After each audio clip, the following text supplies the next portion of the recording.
Hello, everyone. It is Tuesday, April 7th. Yes, Tuesday, April 7th, as we are really now down to getting down to the deadline. Of course, reminder that tonight we do Bedikat Chametz. We do the search for Chametz, which takes place after nightfall, approximately after 8 or 9 p.m. I would urge everyone to please look at the detailed schedule that is attached to this email, yesterday's email, Friday email, that has all the procedures, everything we need for the Seder, for davening, etc., throughout this very unusual Passover holiday. The deadline for Selin Chametz really has passed, so if you have not gotten to that, please get in touch with me very, very quickly so I can see to it that it gets taken care of. I'm also in this email is included a link for the Zoom session we had with Erica Brown and the handout, which I think you will find absolutely most useful for your Seder this year. It's something that we can really all get involved in. I also want to remind everyone that tomorrow morning, because it is Erev Pesach, and we will have our Siyum B'chorim, not in the usual format. We will do it online. The Zoom invitation is attached.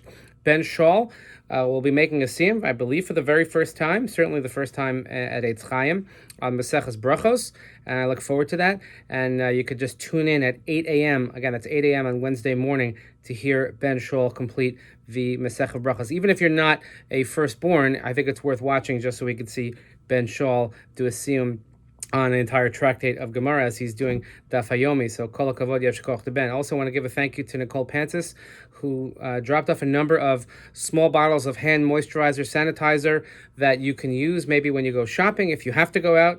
Again, we don't try not to go anywhere if we don't need to. We're trying to stay away from one another, no company, etc. for Yom Tov. But please swing by our house if you want to pick up a small bottle. I'll really thank you to her. She's in the pharmacy business, and she was able to put these together. She wanted to do something nice for the community, and that's really something really thoughtful and special. So thank you, Nicole. As we get ready for this unusual Chag, we have to make sure that we're all in full gear. We're kitchens are turned over, and lots of kashering questions, things that we haven't thought of that have come up. And I appreciate everyone who's been reaching out and asking the questions and trying to make Pesach in the correct fashion. I just wanted to share one thought. I don't know if we're going to see one another in this format before Yom Tov. We'll see. I'm not sure. There's a lot to do.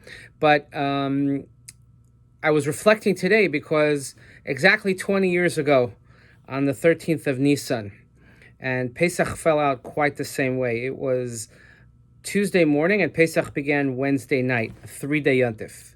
And we were blessed with the arrival of our oldest daughter, Racheli, who was born, again, on Tuesday, April 18th in the year 2000. And she was born on this Tuesday morning. Now, I was a rabbi of a small shul, actually was here in New Jersey, and she was born in St. Barnabas. Most of our kids, all the other kids were actually born in North Shore Hospital. I think it's not called North Shore, it's called Northwell Health now, but in North Shore Hospital in Long Island. But she was our only child who was born here in New Jersey. And we remember thinking, okay, so we have this beautiful child, we don't know what to do, and it's Yontif coming, and I don't want to get stuck in the hospital for a 3-day Yontif, because born Tuesday morning, they usually keep you 2 days, which would send you out Thursday morning. But Thursday morning is already Yontif. What do we do? So we finagled, we worked it out, and we were able to get out of the hospital in time. I said, look, we're going to my parents' house in Westchester, and they're both physicians. My mother's a pediatrician, and they allowed us to leave the hospital early, as it were. And I remember that we kind of like crept up to my parents' house, and it was a very unusual Seder that year because we were exhausted. My wife obviously was exhausted. We have this tiny human being that now we're supposed to take care of, and there's no manual, and we don't know what the heck we're doing, and we have to go into Pesach.